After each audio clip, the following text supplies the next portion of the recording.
Hey guys, I'm here with my Bob Long vise.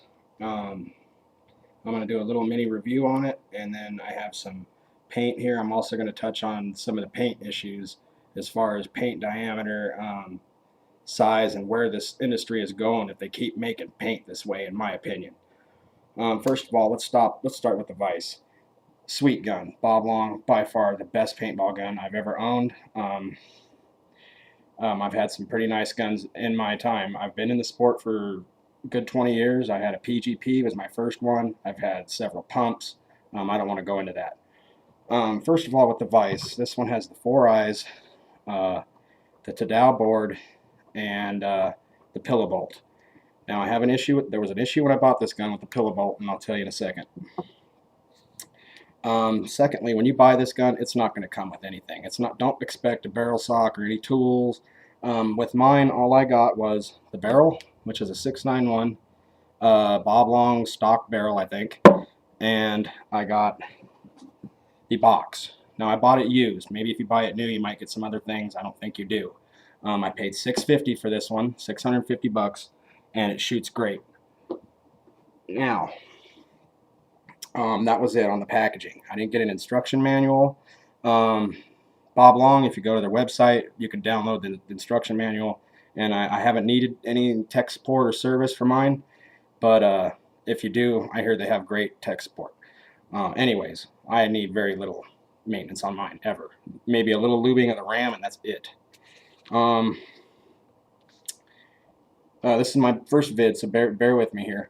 The one thing I did add was this drop forward, which is a little too much. I'm getting a new one. It's 32-degree drop forward, and I have a new designs on off. And that's that.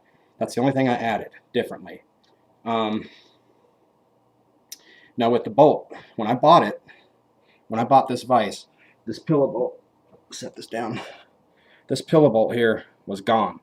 I noticed it on a video that mine was missing. I looked at it, I was like, what the hell, I don't have the pillow. So I went on to eBay, I bought replacement pillows. I think they were $5 each plus $1 shipping, so I went ahead and bought 2. If you have this problem, this is what it looks like.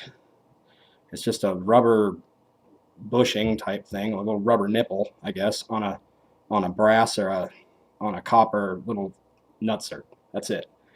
If you have this problem, just go ahead and take your old one out, and with a pair of baby needle nose,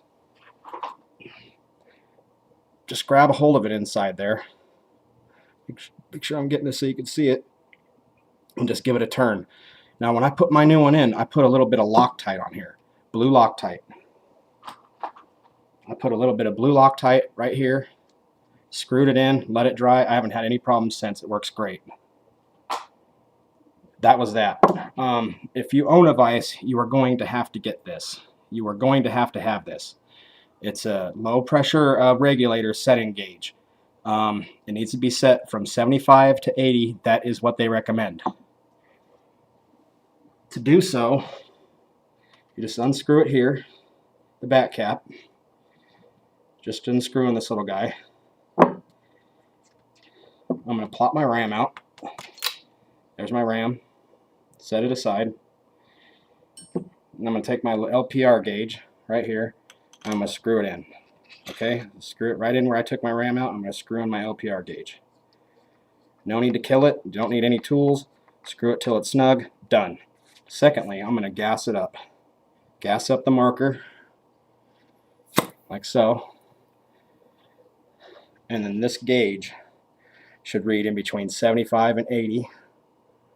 I do believe it does. It's right about 75, maybe 78. And that's it. It's set.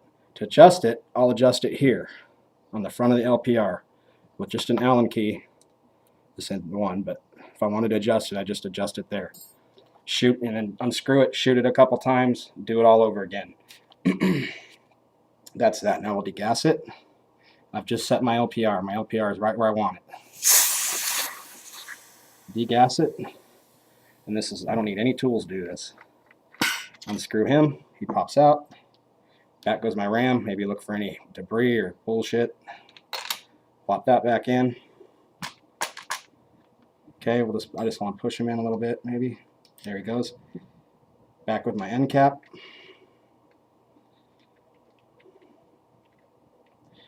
Now keep in mind these guns they're aluminum. You don't, and they all have O-rings. There's no need to over wrench anything. That's it. Just snug. That's it. Nothing more. That's it. Okay, that's it. I've serviced my RAM.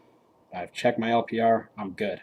The only other thing I might want to do is make sure my eyes are working properly. You can see there by one dot blink. There's the first set by the solid. Second set goes to blue, I believe, or teal or something. But you can see it there. Okay, my eyes are working. Go ahead and shut my marker off. And we'll go ahead and put the bolt back in. I don't put any lube on my bolt. There's no need to put any lube on your bolt. Anything, if you put any lube you put on here is going to end up in front of your eyes for sure. Stay away from lube. Just clean out the breech with a little swab, and that's it. Just put your bolt back in. Maybe change the O-rings every 10 cases. I change mine. That's it. No lube. Don't need any lube. That'll just block your eyes. It'll just give you problems. Trust me. And I'm going to go ahead and set this down. Now, my second illustration to this vid was how the small paint has gotten. Let me see if I can point this cam down.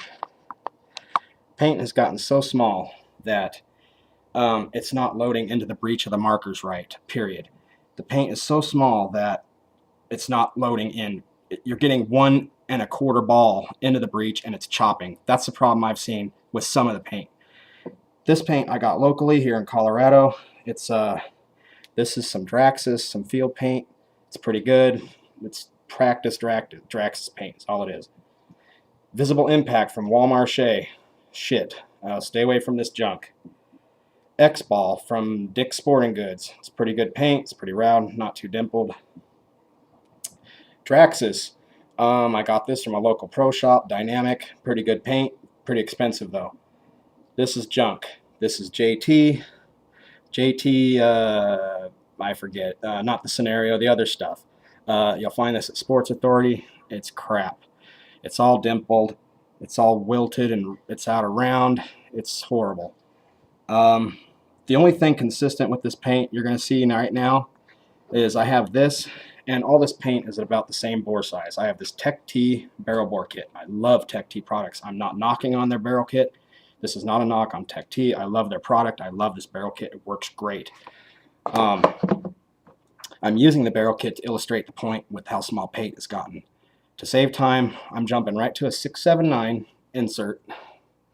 This is a 679 insert, okay, for a barrel, and all this paint pretty much rolls right through. All of it. Just one little push. There he went. Rolls right through. One little push. Maybe that one's a little tighter. A little tighter. Maybe this stuff I'd go to a 682. Nonetheless, we'll go to a 682 and you'll see this paint roll right through. Okay, this is all just, that one was a little tighter. Super loose, little tighter. But just to illustrate my point, this paint has gotten so small. This is a 682. This paint has gotten so small, if this trend keeps up, we're not going to be able to use our markers. We're going to have to buy new markers because paint will not load into the breech right.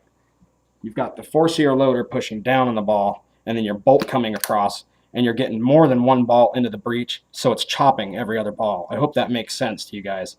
Quit ripping your gun apart. It's not your marker, it's the paint. The one thing I suggest is you buy a small batch of paint that you like. If your field lets you bring your own paint, buy a small batch of it, take it home, shoot it off your balcony, rip your gun, let it rip. It should not chop. For the amount of money we're paying for these markers, none of these markers should chop.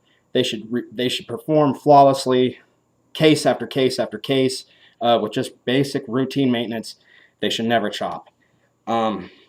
With my vise, I can't speak for all vices. I can't speak for all markers. With my vise chops paint anything smaller than a 679.